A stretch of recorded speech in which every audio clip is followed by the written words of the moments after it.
People, what's good? What's good? Love Football Connect Football Podcast. We're back. Let me just put up a little Love Football Connect.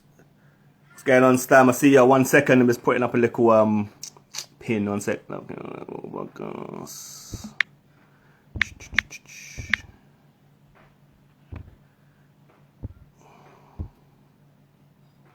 Just send a little comment there, Stam, so we can just get this underway. Yeah. Talk about some football over the past coming weeks.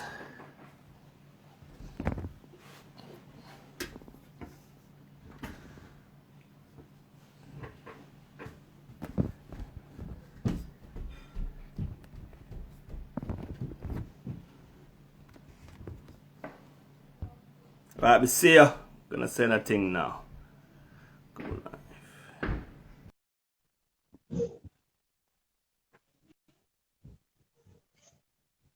So right now we got Mr. Stamina, special guest this week. Yo! What on, brother? Why am I there? Well, your timing is a bit mad still. Sorry. You know what? I wasn't even looking at the time. I was chatting. I was busy talking, chatting away, and yeah, like as you do. But you know, I chat for Britain, fam. So I just chatting away, and then that's all went a bit mad, fam.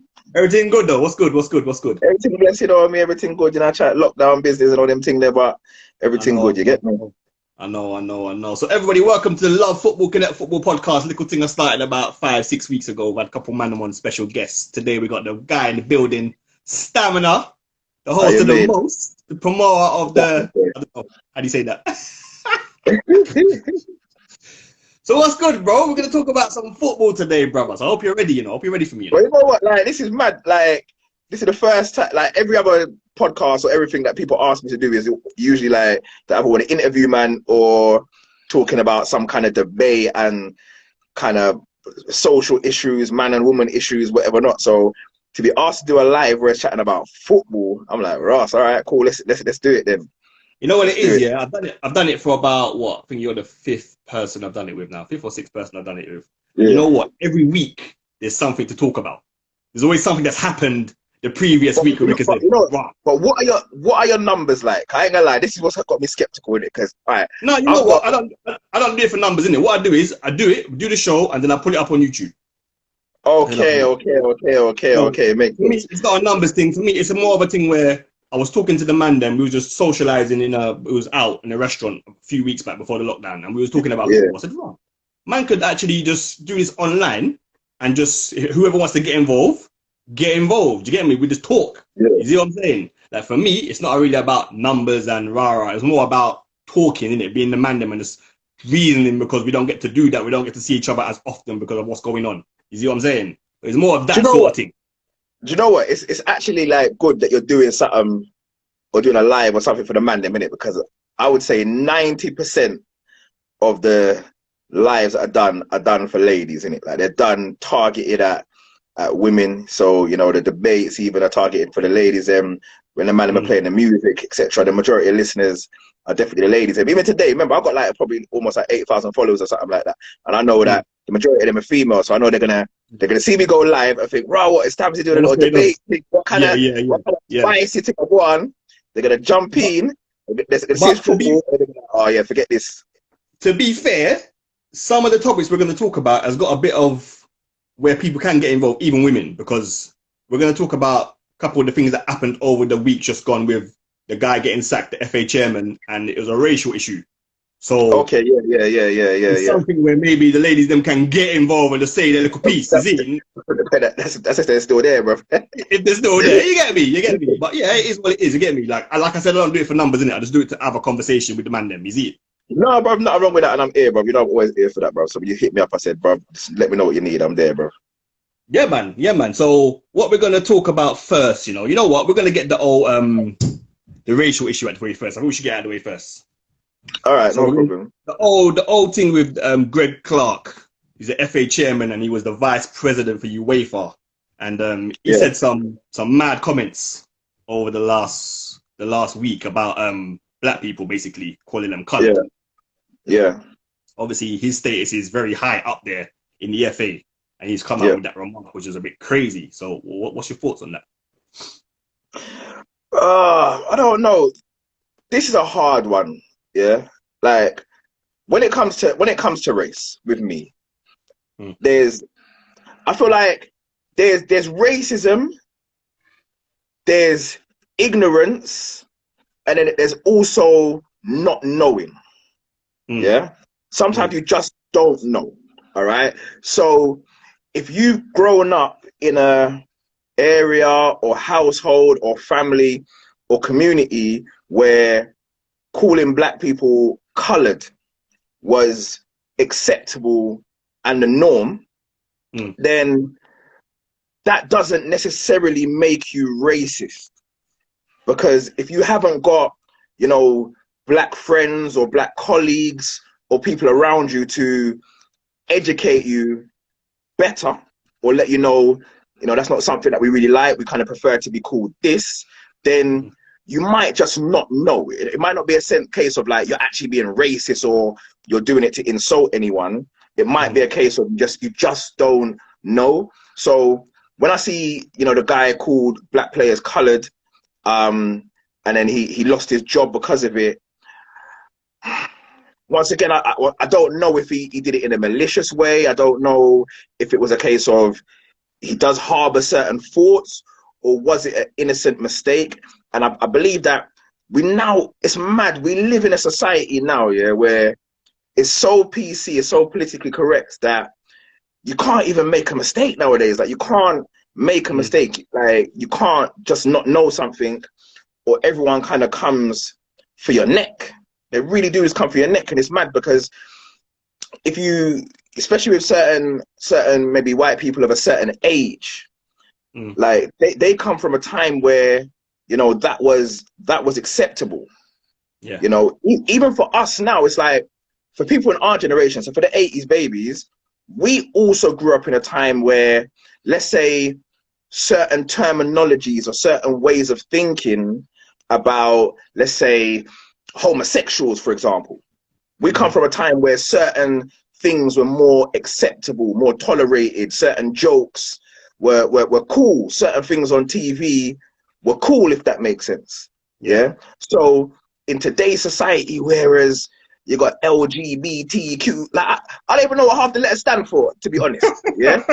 But you got all these different isms and schisms. Like, it could be very easy to make a mistake. Like, we also come from a time where mixed race people, we call them half caste, if that makes sense. Like, that wasn't an insult. Like, we got, like, I'm sure just like me, I've got lots, or I'm sure you've got relatives who might be mixed race. I've got relatives who are mixed race, like, who I love, like, can't love them no more, if that makes sense. Yeah.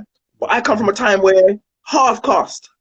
Yeah. Now, so for someone in my age group might call someone half caste, and I know nowadays that's kind of been phased out. It's not really the in thing no more.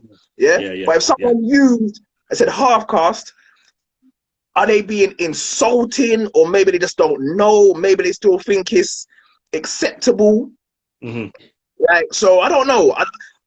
Certain terminologies that I think were seen as acceptable at a certain time, maybe, and to my knowledge, and someone would have to correct me, like, I don't think colored was ever used as kind of like a disrespectful term, or like an insult. Yeah. To my knowledge, I could be wrong, but I don't think it was ever used at that. I just think it was the same way we would say, yeah, a black man. Other races might say, oh yeah, a colored man, but they're using it in the same context. They're not using it as an insult. Yeah. Someone would have to correct me if I'm wrong. So for me, it's just more a case of maybe not knowing that is not a terminology that, black people in general really like. Yeah. So like I said, unless I was to see certain other things, or we made certain comments that were directly, dissing black people, then not too sure for me. So because obviously he's basically, you might as well say he's the head of the whole football thing, innit? So then he would know what's going on with the whole Black Lives Matter thing that they've been trying to push. Surely, with that whole thing going on, he would have been, I don't want to say told, but maybe advised, maybe in that way, because that thing has been pushed. Because they've been pushing that since the season started back again. Yeah. No? But you know what, there's like, once again, like I said, just because you believe in something. So once again, I don't know if the man's racist or not. Let me just put that out there first and foremost as a disclaimer. But yeah. Let's say hypothetically he's not. Just because you believe in equality, you believe that everyone's equal, you believe that you want to push this Black Lives Matter movement and agenda, you want to help it and you want to support it. That doesn't mean that you yourself personally has been given guidance on all of the best terminologies to use and all the right things to do and all the right things to say. Some things can just be innocent mistakes. Yeah. Like I've been in conversations with certain older white people, like you know the little old deer, the little old deer on the estate, or the little old deer you bump into in Tesco's or whatever not.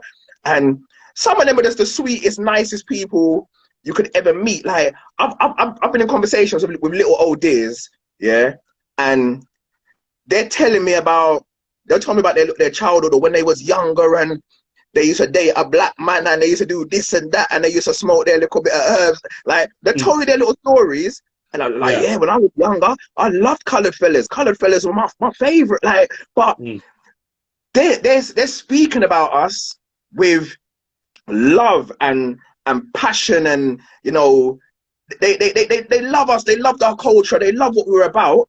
But they say, I used to date a colored guy, like I loved it, like, and they're talking about it with such love in their heart and such love in their eyes, but because they're a certain age, that's the terminology they use.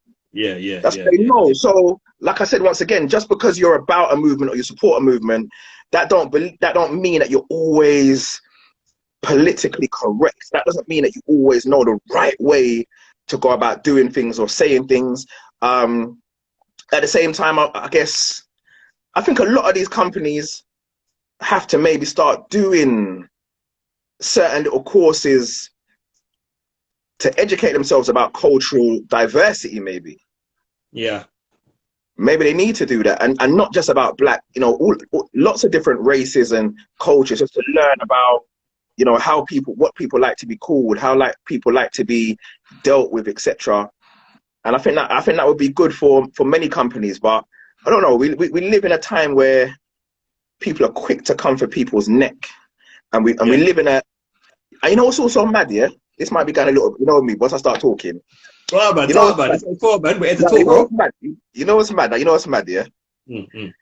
We live in a time, where black people, can almost say anything about white people, but white people can't do the same for black. It's mad. It's like, and I'll give you an example, And I've thought this for years, and I've said this many times. But 2 days ago, I was watching Dave Chappelle hosted Saturday Night Live recently. I think like about a week or two ago. And on any time like a comedian hosts Saturday Night Live, they do a monologue. But in a monologue, he's saying certain things about white people, like, and he must have said a joke. He said he was doing a COVID joke, innit? And he was saying, like, basically, people think that times were worse before COVID, like everything was good before COVID. But he goes, before COVID, basically we had crazy white people shooting up schools. And he goes, boy, like COVID was a good thing, like something had to keep them in the house kind of thing. So now we haven't got crazy white people shooting up schools because of COVID. But I'm saying no white comedian of that level, or even less, could ever go and say, yeah, boy, good for the COVID. Now we ain't got them crazy black men selling crack on the roadside. Like, they can't do that. And then when you talk about Dave Chappelle and Chris Rock, like, you watch Chris Rock shows, he's talking about crackers and white this and whatever. Like, they'll run joke left, right, and center, if that makes sense. But white comedians, they can't do those. They can't do those same things. So we do live in a very PC world, but it's mad. It's like that same theory is with a lot of things. And I always say, whoever is deemed, like, whatever is deemed as the weaker or the stronger, yeah, the weaker can always cuss the stronger, but the stronger can't cuss the weaker. So short guys can cuss tall guys, but tall guys, nah, they're being horrible if they cuss short guys. Yeah, like fat girls can cuss the hell out of skinny girls, and it's cool. Like, oh, you skinny bitch, you skinny this, you skinny anorexic bitch. Like, and it's not, no one don't bat an eyelid. It's no big thing, if that makes sense. Yeah. Yeah. But let a slim girl cuss a fat girl. Oh my gosh! Like, she just, like, how could you do that? Like, that's so terrible, if that makes sense, isn't it? So obviously, whereas we live in a world where, you know, black people have been persecuted for so many years, and everything that we go through with racism, etc.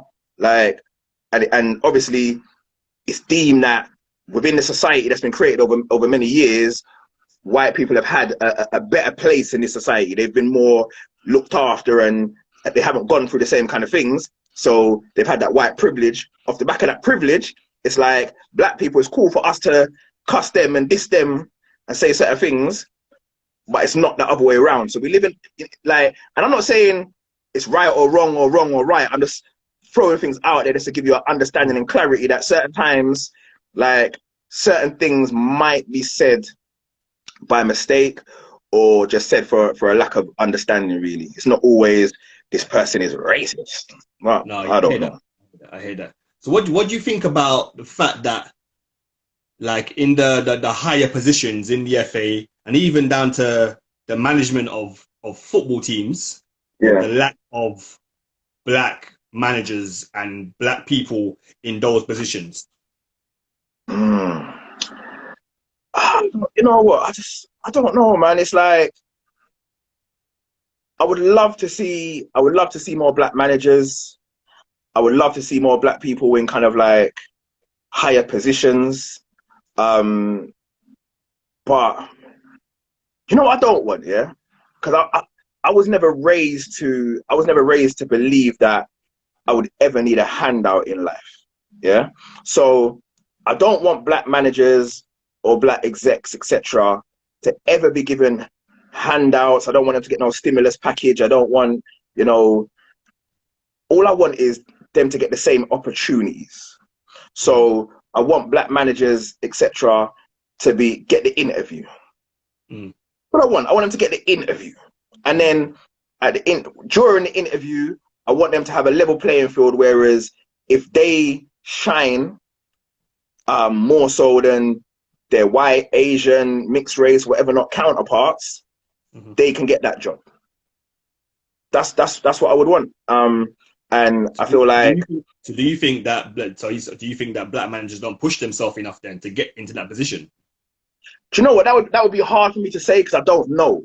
So sometimes it's like, a lot of people will scream and shout about, why isn't this happening? Why isn't that happening? But we don't know what's going on behind the scenes. We don't know, like, how many, you know, black managers, for example, have done their coaching badges. We don't know how many I do hear it's quite a few from what I'm hearing, but it's obviously off the grapevine. But I do hear that I just don't really know. But I feel like, do you know what? Yeah, like, rather than like always focusing on the problem, yeah, sometimes it's better to focus on the solution, innit? So what I would say, with everything that's going on now in this Black Lives Matter movement and the attention that's put on things, I feel like certain of them black managers who have got their coaching badges or do want these jobs, now's their time to let it be known. Now's their time to scream and shout a bit. Now's their time to get in front of the camera, yeah, and put it out there, and not in an attacking way, but in a smart way, in a PR way, to let themselves know that they're ready for certain jobs. They're ready to do certain things. And even more so where you've got certain black players black ex-players who were legends at certain clubs. Yeah, they're legends at certain clubs. So, you know, if someone like you think of like the likes of the Thierry Henry, like I'm an Arsenal supporter, innit? So you think of some of our black legends, people like Thierry Henry, Ian Wright, you know, Patrick Vieira, players like that. If those kind of players have to play it smart, came out right now today and turned around and said, you know what, I love what Mikel Arteta's doing. You know, I want to be a part of it. I spent so many years at Arsenal. Okay, I want to give back. Okay, I'd love to give back. I'd love to be on the coaching staff. I'd love to, you know, work with one of the youth teams. I've been working for the last couple of years. I've got my badges. I've worked with a couple of clubs here, done my experience. I want to go back to the Arsenal. Yeah, like it would be with how PR works and social media and things going viral. It would be very hard for Arsenal to ignore it. Yeah, like Mikel Arteta would get asked the question 100 times in press conferences. Like they'd have to say certain things. Like it would have to be entertained in some way, shape, or form. So once again, you start getting your leg through the door, innit? So I just think now is a time where certain people need to put it out there that they're looking for the jobs. And it's mad because even when the whole Black Lives Matter movement first kicked off and certain other managers were talking, it was kind of like it was some managers who some might have had a chance. So it's more like I feel like Johnny Barnes was speaking. Big up Johnny Barnes. You know, I know Johnny Barnes was speaking. He's had a little shot. You know, Paul Ince was speaking. Ince's had a shot. Yeah. Les was speaking. I know Les is kind of big doing. I'm not sure if Les, I can't remember if Les has had a shot, but Les is he's something high up at QPR, don't he? Yeah. But now Ince and Barnes, had their shot, and I guess their argument might be that, you know, when things didn't go well for them, they didn't get another job, or, you know, they got a couple jobs, but where certain of their white counterparts, they lose one job, they get a next one. They lose one job, they get a next one. They lose one job, they get a next one. Yeah. Maybe they didn't get as much shots as other people would, but like I would like to see some of the ex-players in a similar generation to Arteta, Gerrard, Lampard, that kind of age. So these guys in their late 30s, early 40s. So, you know, the ones who are a little bit younger than Ince and them man there, I'd like to see some of them step back and get a shot. I'd like to see them kind of do certain little interviews and say, you know, I've done my badges, you know, I'm ready. I'm ready to go. Yeah, because you got people like, I suppose in that same era, you got maybe Ashley Cole, Rio and the man there. Campbell. Rio's more of a pundit. You see, he's comfortable in the punditry thing, so I don't think he's really on the management thing. Yeah. But there are a few here and there that I feel that they would probably be up for it, but they probably think that, wow, if I go for this thing, am I going to get the chance? Is it going to be a thing where my race is going to come into? Do you get what I'm saying? Yeah. Maybe that's scaring them away. Yeah. Maybe, but even Henry's got a job, Vieira's got a job, not in England, but they got some jobs. But like I said, it would be nice for some of the English guys to, you know, take up that mantle. But do you know what's mad as well, yeah? Here's what's mad. I'm going to take it left now, innit? I'm going to take it left. I'm going to play with some stereotypes now, yeah? Like, I went to watch one of my little family members play football, like, early this year, innit? Yeah? Yeah. Early this year. And I remember I put it on my story, innit? What I'm about to say now, yeah. So I went and I watched the match, under 15s, yeah. So year 10, under 15s playing their local match, 2 schools playing, yeah. And I was just laughing to myself. So I was thinking, it's mad. Nothing's changed since I was this age playing football. Like there's certain stereotypes that kind of just, I don't even know why they're there, innit? Yeah. But here's the stereotype. The most technically gifted player, or no, the technically best player on each team, yeah, was a white boy, yeah. So the most technically best was a white boy on each team, okay. And if I'm honest, on both teams, the black players kind of outnumbered the white players on each of the teams. But the technically best player on each team was a white boy, yeah. And on each team, it was that white boy who took the penalties and took the free kicks. Yeah. So penalties and free kicks. that guy takes them, yeah, and just technically they're there as the main man, yeah? Yeah, yeah. But then the fastest player and the best athletes and the strikers were always the black man, yeah? They were the black man on each team. And I was filming it and saying, bro, what, like, why is this? And I was saying it's mad because when we was younger, like that white player, like, and right now we're playing with stereotypes and even being a bit racist right now. But I'm just being real. I talk the truth, innit? So when we was younger, we used to call that white. We used to call them Jimmy, and we say, oh, every team's got their little Jimmy, if that makes sense. Jimmy was the little white boy whose mum dropped him off in the Range Rover and got the oranges. You know, that mum and dad was always big friends with the manager of the team.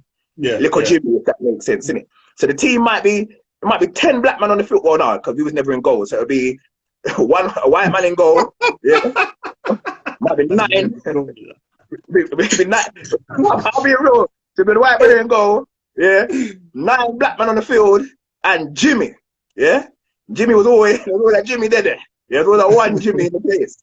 Yeah, that's how we used to kind of talk. Yeah, but basically the point I'm trying to make is, and even them days, the captain Jimmy was always usually the captain, or there might be a next white man on the team who was the captain.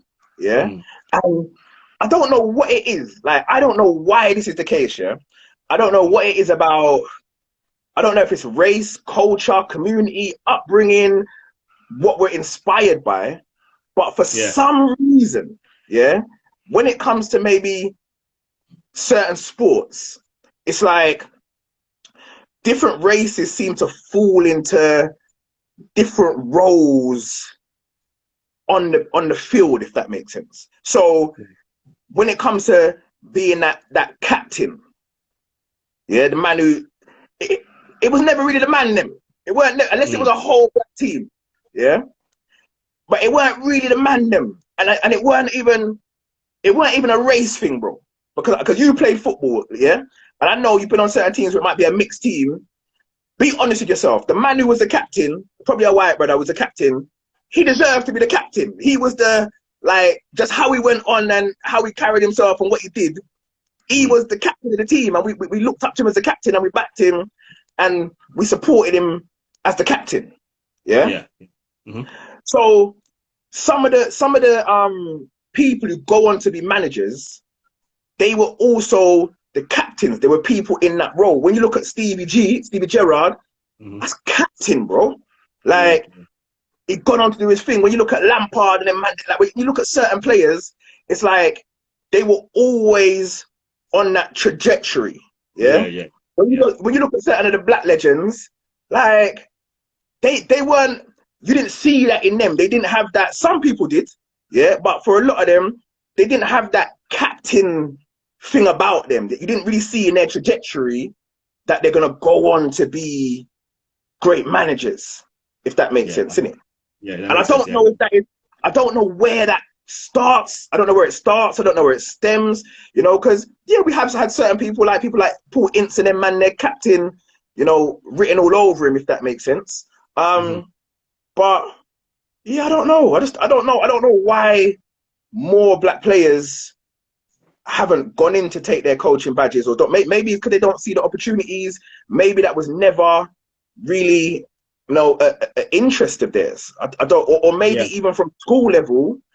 Like, but then it's mad, yeah, because I would love to blame it on the schools or certain youth clubs and say, you know, we weren't, because we were the athletes and we were the fastest, we were always pushed this way or that way.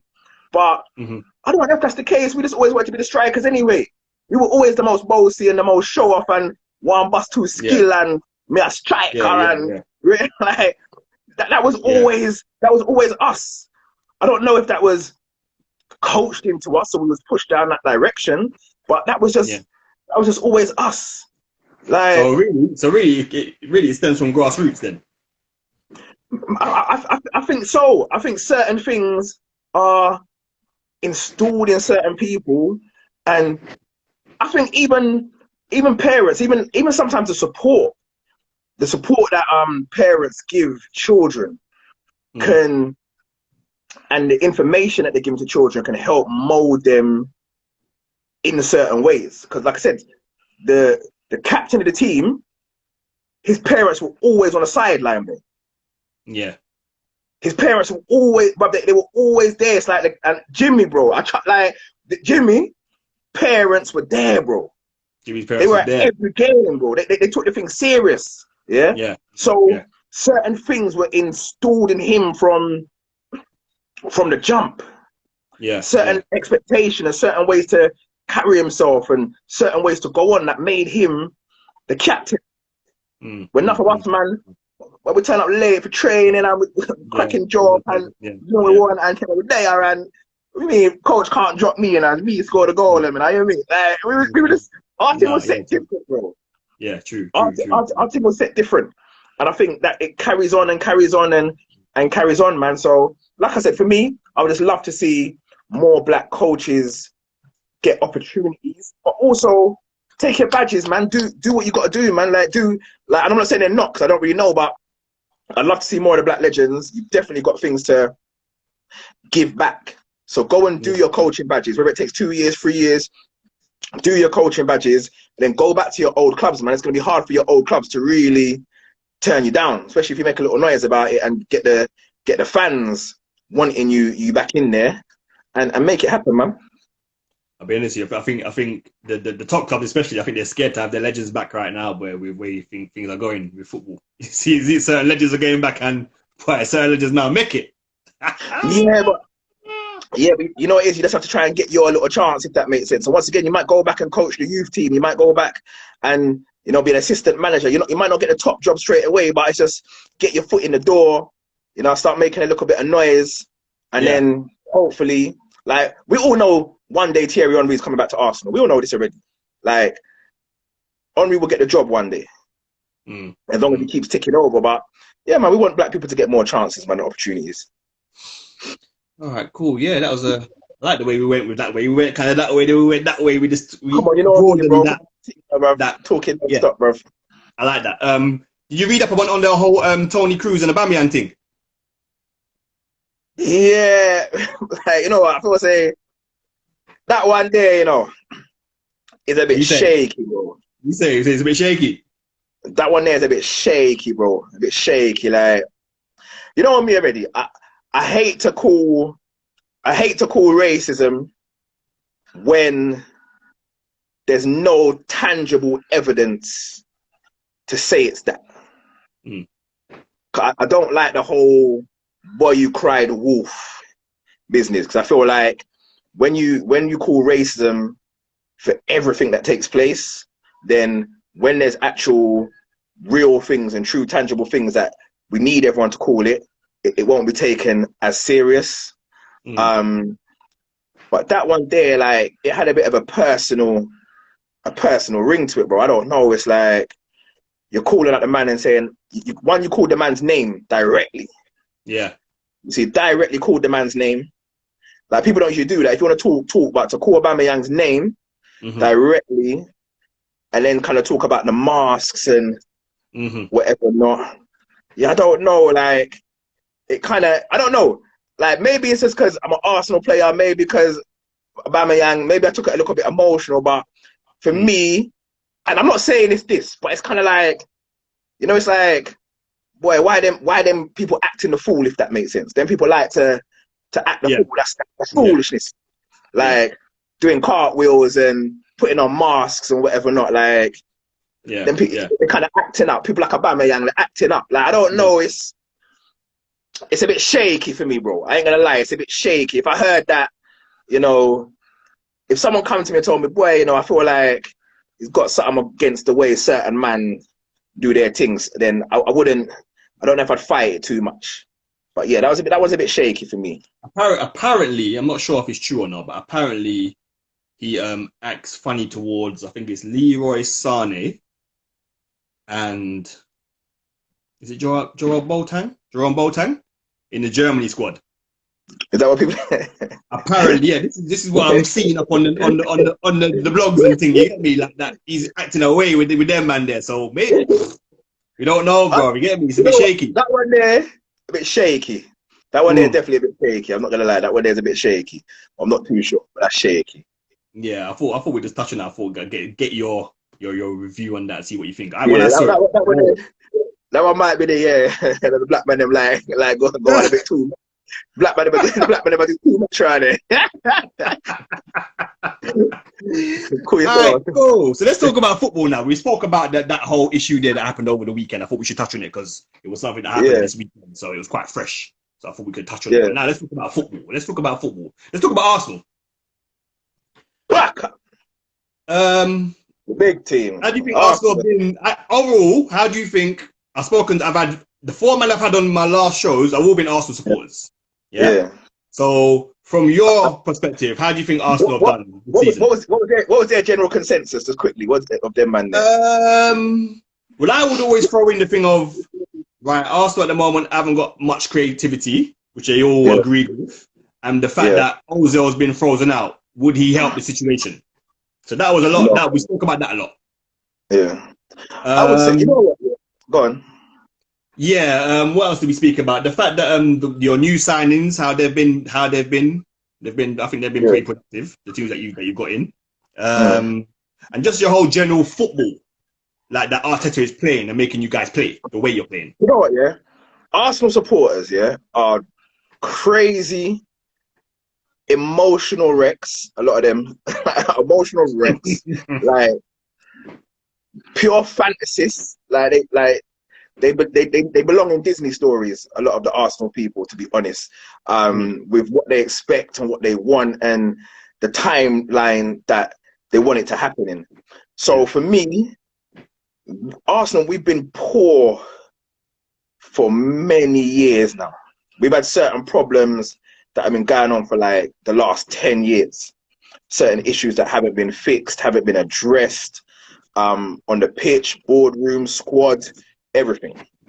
So Arteta he took over one of the hardest jobs in football, man. Like after having Wenger for 20 plus years, Emery came in, for a little 1 year and a half.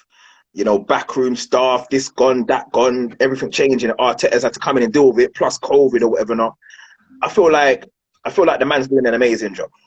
I think he's doing an amazing job, and as much as our results are not amazing, so 8 games, 4 wins, 4 losses, in the league, people have to understand right now Arsenal is a mid-table team. The squad that we've got, is a mid-table squad. We're a mid-table team, okay?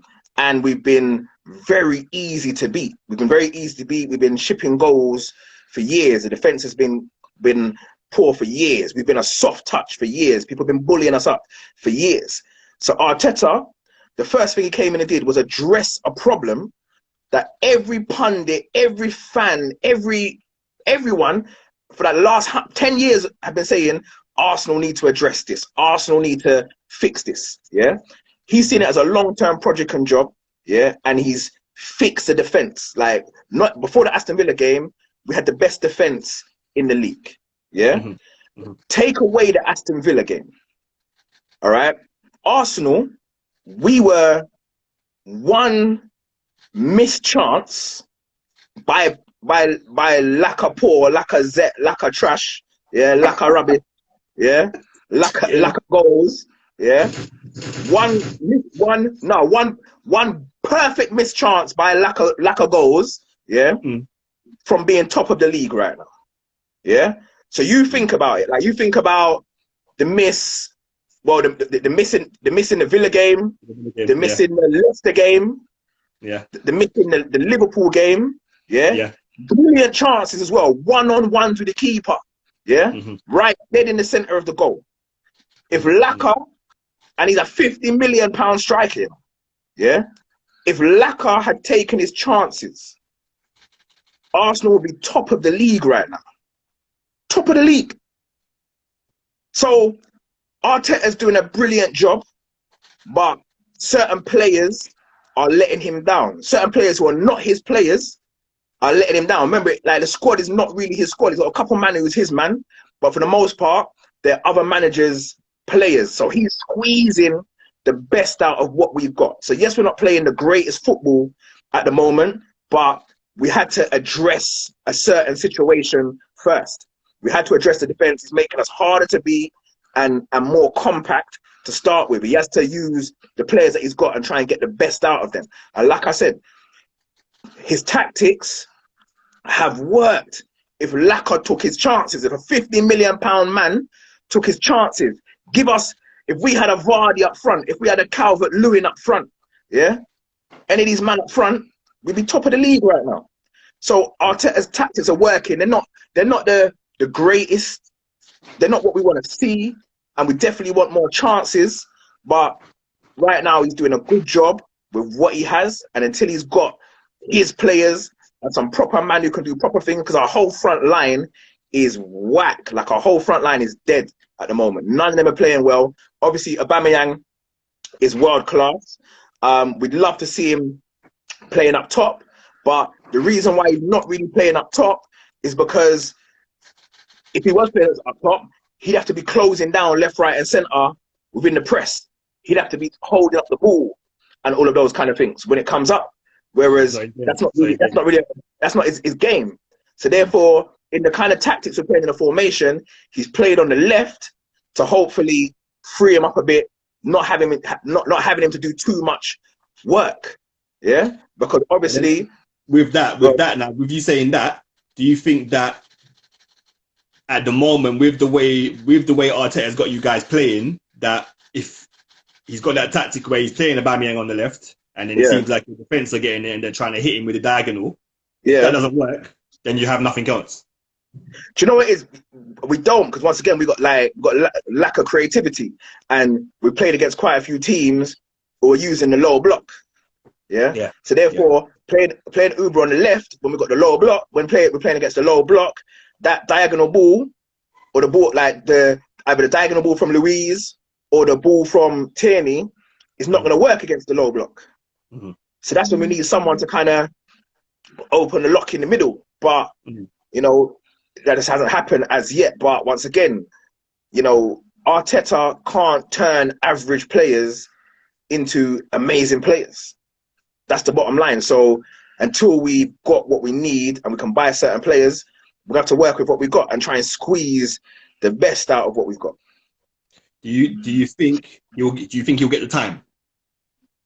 I think he'll definitely get the time, because he's doing a great job. He's won a trophy. Like, he's got us harder to beat, more structured. He'll definitely get the time. Unless he has a complete collapse and starts losing game after game, but he'll get the time. But we're always going to lose games this season. We're going to lose games. We're going to win games.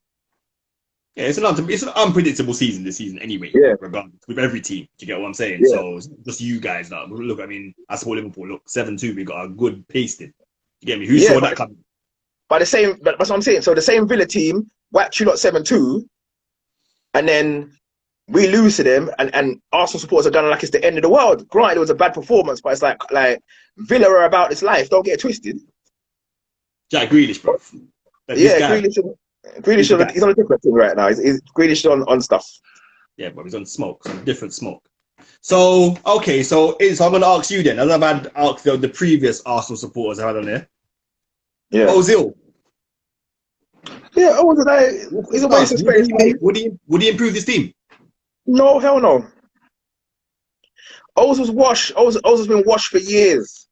Like, Ozil's been washed for years. He ain't done nothing for us. Like, last season he got 2 assists. In the last 2 years he's only had 5 assists. Yeah. Ozil's never been the kind of player who grabs a game by the scruff of the neck. He's never, when we needed him, he's never been there, innit? In big games, when we need him, Ozil's never been there, never delivered. In the last 2 years, he hasn't done anything for us. Like, once again, every pundit, every fan has wanted Ozil out time and time again. Time to get rid of him, time to sell him. He don't work hard enough. He don't do this, he don't do that. Like, where would he play in the team? In the current, even in the current setup, the 5-2-3 that we're playing, yeah. Where would Ozil play? There's no space for him to play. Arteta wants all his players to work hard, to run hard, to press. Ozil's not going to do that, so there's no place for Ozil. And like, if he's not training behind the scenes, or he's keeping up certain things, and Arteta has to lay his stamp down, if that makes sense. What man have to remember, you know, Arteta's come up under Pep, you know. Yeah, and I always say this, like, see Pep and Mourinho, yeah, them man, they don't have it, bro. If you're not their player, they don't business with you. Pep told Joe Hart before he even come. You know what I'm saying? Yeah, you're not playing, bro. Like, don't worry about it, innit? Yeah, cutthroat. That's what Arsenal needed. Man is cutthroat. Arteta's come and said, "Hear what I'm saying, innit? If you're not doing things this way, don't worry about it. I don't care who you are." Yeah.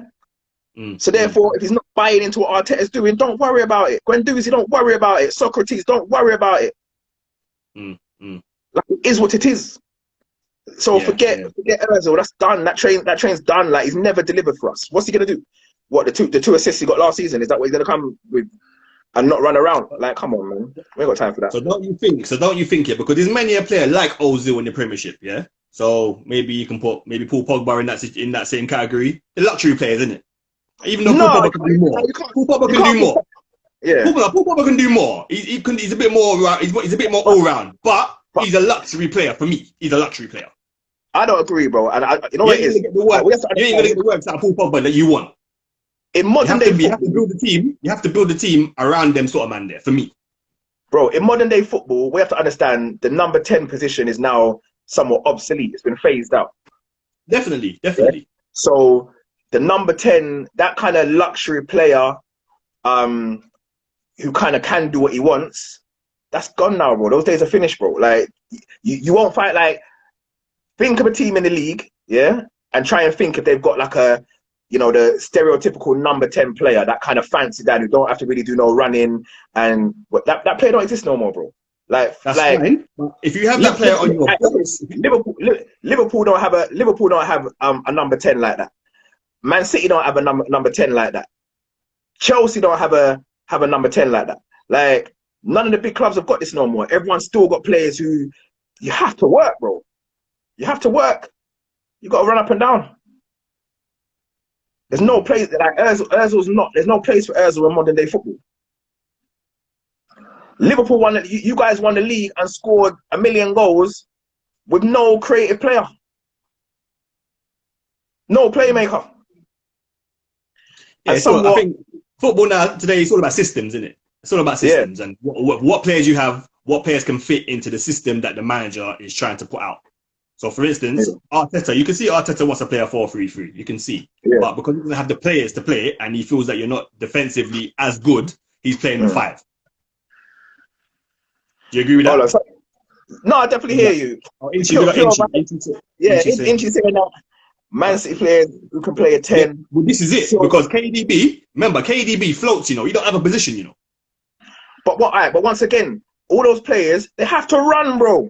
Like, so, like, when I say play the number 10, you know, yeah, I'm chatting a number 10 role where you don't have to run up and down, bro. You don't have to press. You don't have to run up and down. Your job is just to be there in between the striker and the midfield, and you can just create in it. Like, there's not number 10s like that. KDB, Silva, Foden, none of those players are an Ozil type player. None of them are the stereotypical old school number 10 type player. The reason why I say because at the moment, could it not be a space for him in the team at the moment? Because where you're lacking is creativity. Bro, but once again, if you put someone like that in the team, all of a sudden we've got more holes. We've got one less person to press. So now there's holes. It's easier for people to break the press. Part of pressing is working as a unit. Like, it's covering different sides. When one man goes this way, you come over yassa. When that man goes dessa, you go yassa. When you chase, you fill in. You drop this way, you drop that way. So if you've got one man who's not doing that, all of a sudden now it's easier to break the press. So now we're not defensively sound. We've got the structure's got. Right now, football, like, it's athletes, you know. Like, football's got it's about athletes. You need players who can run, who can do certain things. Even down to man like Ceballos, and Ceballos is my player right now. I like a Ceballos, yeah. He's got that technical ability, and you know he's doing a good job defensively and doing certain little things, yeah. The only thing that really can't even let Ceballos down, yeah, is that he's not as quick as we would like, if that makes sense. In modern day football, people are a little bit more quick and a little bit more powerful, yeah, especially kind of in the middle of the park. That's why people like Grealish and them man are doing so well. Grealish, KDB, like, you need to have that technical ability and a little bit of speed and a little bit of power and those kind of things. Yeah.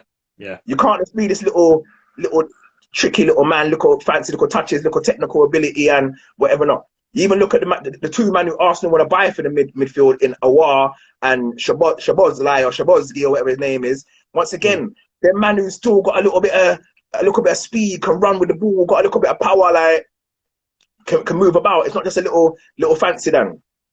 Yeah, times have changed. I get you. I get you in that sense. That I get you. It's just I like to ask Arsenal supporters then what they're thinking and you see. So we had a conversation last year. I think it was around this time last year. You know, I'm sure it was. I should check my messages. You get? No, bro, because I knew this time was gonna come. You know. We had a conversation. I'm sure it was about a year ago. Yeah. Mr. Nicola Pepe. Mr. Nicola Pepe. Nico Pepe, you get me? Nico Pepe. You know what? I can't even get I wish I could get the fucking thing on the screen, but I don't even know how you fucking do it. So. Yeah, go ahead. Alright, what do you think of him? Since you've had that conversation, what do you think? Do you know what? I'm starting to run out of patience with Nico. Do you know what? I think Pepe has got everything needed to be a world-class player.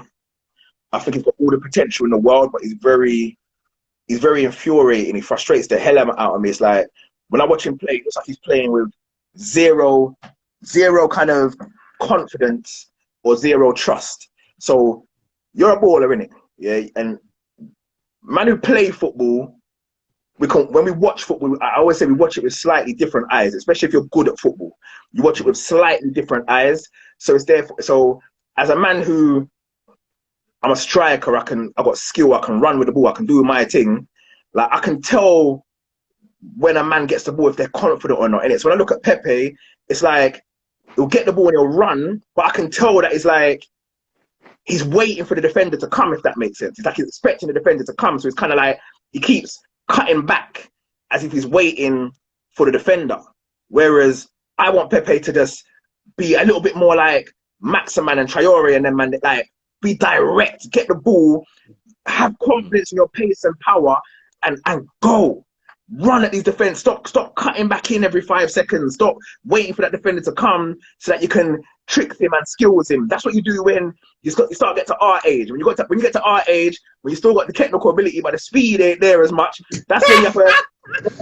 No, but hey, you know what I'm saying? You know when, like, bro, you see when I let off, fam? Yeah, like the only time I'm stopping to cut back or check back is when I haven't got the confidence in my brain that I can leave this defender for dust. Yeah? And that's kind of what Pepe's doing. And it's just like, you see, if Pepe played like how he played at Anfield when he first come, be a problem. That Pepe there, bro. That's the Pepe that we paid the money for, fam. But we ain't seen that Pepe since that game, bro. He scored a few good goals, done a few good things, but it's like, at the moment, it's mad because his numbers are actually all right. So it's like Pepe's more he's more like a numbers man than a all-round game man. It's mad because me and couple man Ace and couple man, we got there's an Arsenal group. We was talking and we were kind of saying, what would we rather right now?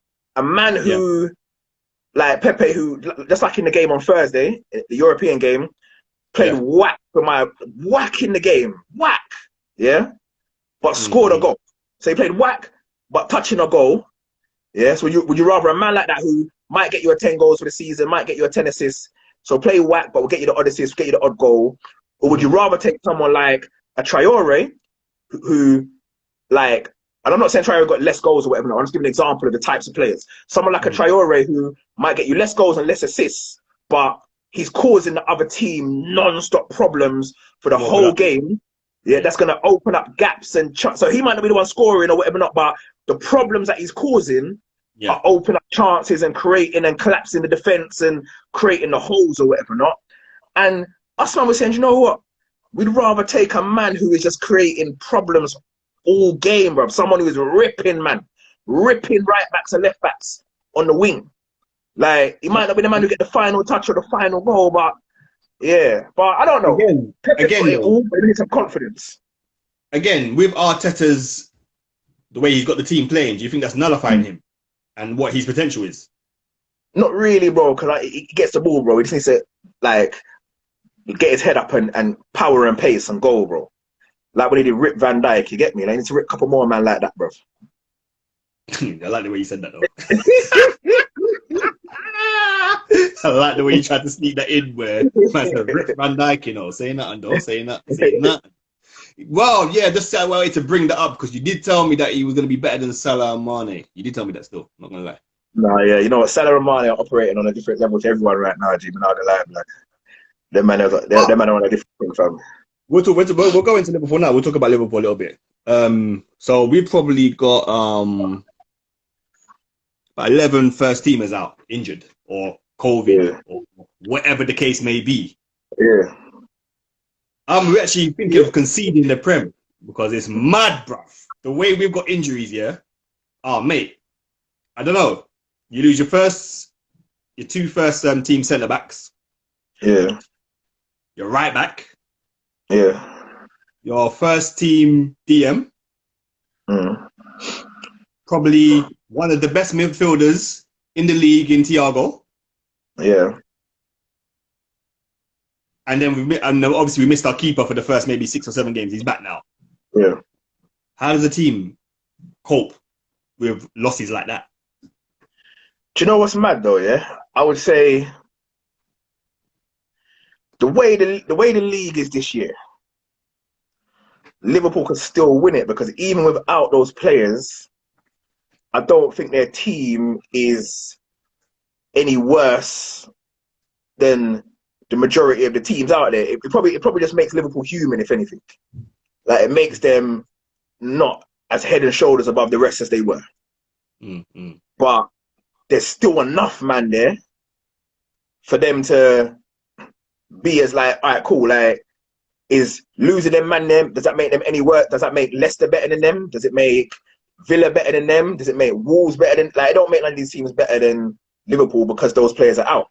When they put a starting 11 on the field, probably only Man City like player for player, but player for player, Man City's got the best squad. They've had the best squad for like the last how many years, but Liverpool still was head and shoulders above them, even though on paper they still had a better squad or a more, expensive squad.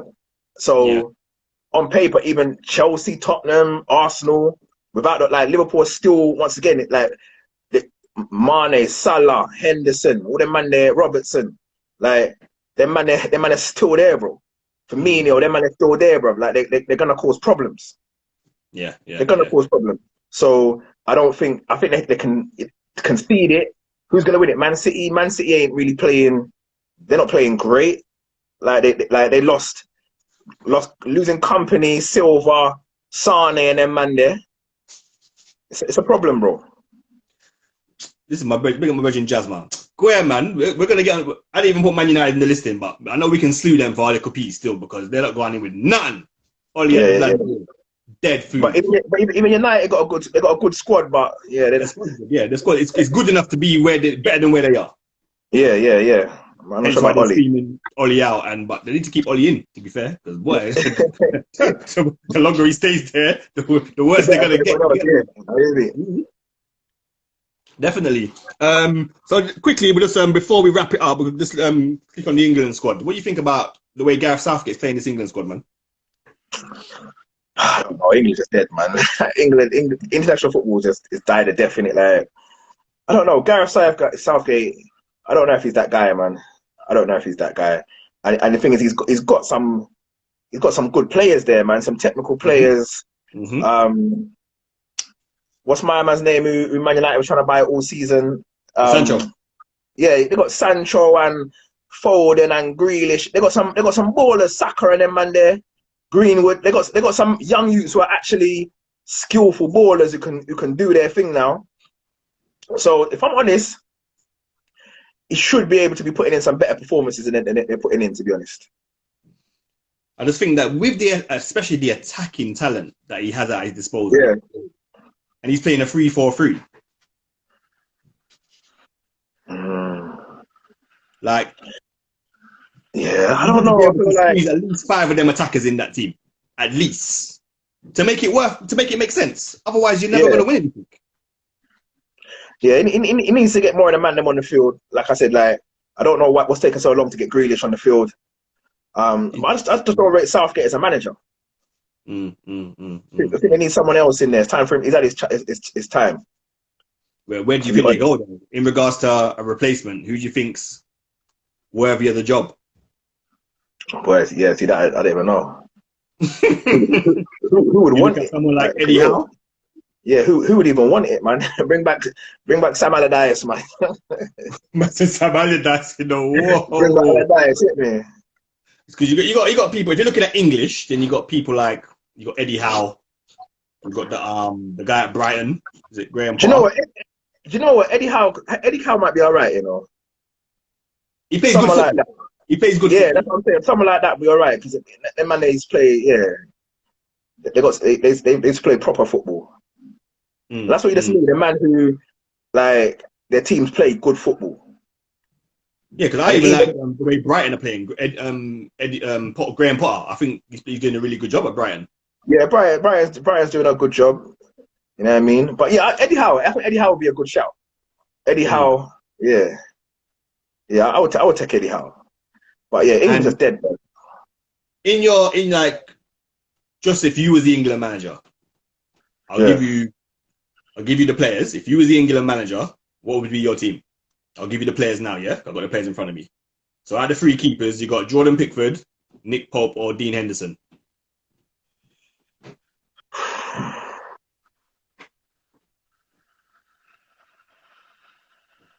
I don't know. I like Pickford still. You know, Pickford does his thing. I like Henderson's good as well, but probably I like Pickford. I'd keep Pickford. Okay. Right back, you've got Ainsley, Reece James. I think those are the only two because Trent, fam. Trent's injured though, isn't it? Oh, you're Oh, chatting you love right Trent. now. Oh, Oh okay. yeah, okay. We'll say okay in general. So we'll say Trent. You're saying Trent, yeah? Right back. Yeah. Okay. Oh, he plays a. I'm playing 3-4-3. We're playing 4-3-3, man. Because that 3-4-3 is an idiot thing. Centre backs, you've got Tyrone Mings, Eric Dyer, Keane from Everton, Harry Maguire. Yeah, that's it. So you're two out of Tyrone Mings, Eric Dyer, Michael Keane, and Harry Maguire. Maybe a Keane and Mings, you know. Keane and Mings. Okay, so no Harry Maguire, yeah? No, he popped down now, man. That's what he popped down, you know. The fridge, yeah. All right, so we're getting 4-3-3, yeah? So Yeah. your midfield choice is Declan Rice. What left back? Oh, did I do left back? Sorry, left back. Where are we? Who we got left back here? So we got Saka. Saka don't play left back, does he? He's not left He back. can, Or though. can he play?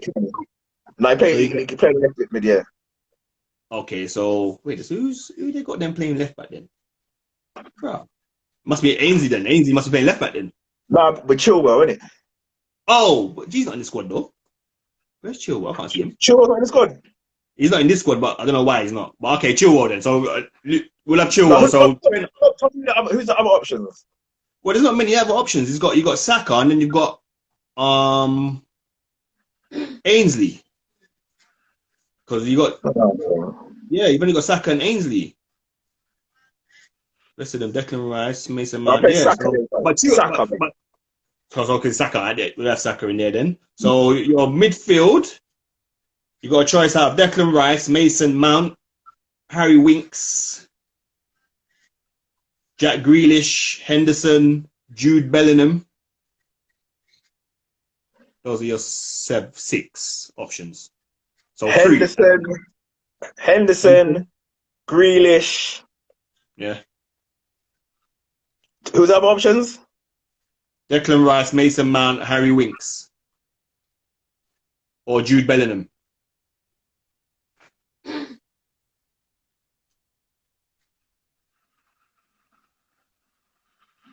I might have Declan, you know. So you're saying Declan, Henderson, and Grealish. Yeah, I might let Declan and Henderson be. So you see the way you set this team up now makes me think, because you've got Declan Rice and you've got Henderson, which for me are maybe two more, can play as 8s, but they're more DMs. You can play them as DMs. You see? Yeah, I'd let Grealish. And then Grealish run around and do his thing. Yeah, I'd let him have a free roll. Right, okay. That makes sense. And then you got your top 3. Even though there's no Sterling in this, but you'd probably put him in. Harry Kane, Sancho, Abraham, Calvert-Lewin, and I don't know why Foden's there as a. Would you play Foden as one of the front 3 or one of the midfield 3? Yeah, I'd have Kane, Sancho, and Sterling, but if no Sterling, I'd have Foden. Right, okay. That's a good team, bro. That team works. Yeah, that was my team. Why can't we see something like this? But I don't know, blood. I don't know, fam. But that would be the team for me. Right. So, just one more quick thing before we go. Did you see the whole thing about Mason Greenwood? You did see the whole thing about Phil Foden and Mason Greenwood? They went two gal in the room. Two gal in the place. So, obviously, the way they portrayed it, or the media's portrayed it, Foden was there, Mason Greenwood was there, but Mason Greenwood was made to be the scapegoat. What? How? No, I saw more Foden. It looked like more Foden was the one chatting to the gal. Well, he had the gal them, but remember, Mason Greenwood single, got no gal, Yeah. Phil Foden got a wife and kid at home, or gal and kid at home. How old is it? I feel like about 15. How old is it?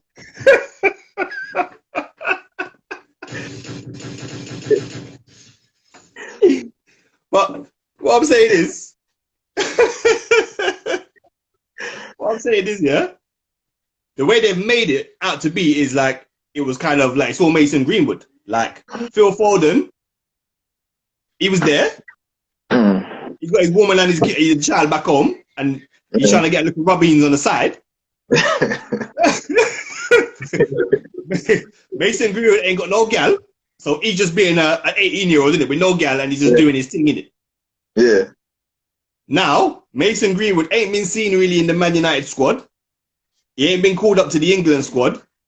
Whereas Phil Foden has been treated differently. He's been playing, and he's now in the England squad, the latest one. What do you think? You think there's anything there? I don't know, because to be honest, when I saw it, it looked like Foden. Like Foden was in the majority of the memes and the rare or whatever not. So I haven't really seen like Mason getting more of it. But Foden's been playing better for Man City, to be honest. Yeah. Like that's all it is. Foden's kind of starting 11, bro. So if you're playing, you're doing it. Like Greenwood ain't really been doing it this season. He had a good first season, but this season he ain't really done nothing. So I think it's probably more that more than anything else. Yeah. So you don't think there's an agenda against Mason? No, not that I could see, because like I said, he ain't been delivering the season. Foden's touching a few goals and everything there. Yeah. One more quick thing. Did you watch the Liverpool City game? No, I missed it, Oh, so you won't be able to talk about the actual tactics of that game. No, I missed that one. If you get time, even just the first half, because the first half is where the tactics were going in. I've never seen a game like that where tactics overthink the performance of the teams. The tactics of both managers was stupid. All right, I have to watch it. Like Klopp went 4-2-4 in it. 4-2-4, 4-2-4. He literally went 4-2-4, and the way Pep adjusted to that in game was. I have to watch it. I have to watch it. That's why them two managers are the best managers in the world, bro. That's why they're the best managers in the world. Yeah, they can do the thing. Yeah, man. Because they can do that. Because it takes skill as a manager to be able to change tactics in game. 100%. 100%. I agree. You're expecting the team to play one way, and they play a totally different way, and then you adjust your team to actually stifle that during the game. Mad. So you have to be ready to make them adjustments. Mad. But yeah, bro, that's about it. That's about it. No, man, Thank you for coming on, bro. It's been emotional.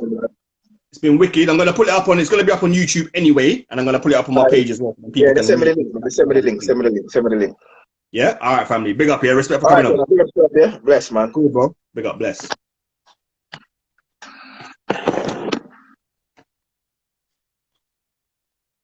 So yeah, that was Stamina, my brethren, right now. Yeah, just talking about some footy. It was a wicked talk. Spoke about the racism and all these things, and we spoke about England squad and all the rest of it. Big up all the people that's been tuned in. Remember, you can get it on YouTube.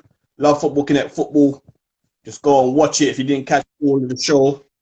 And we're going to be here next week with the head coach, Crystal Palace women's team, okay?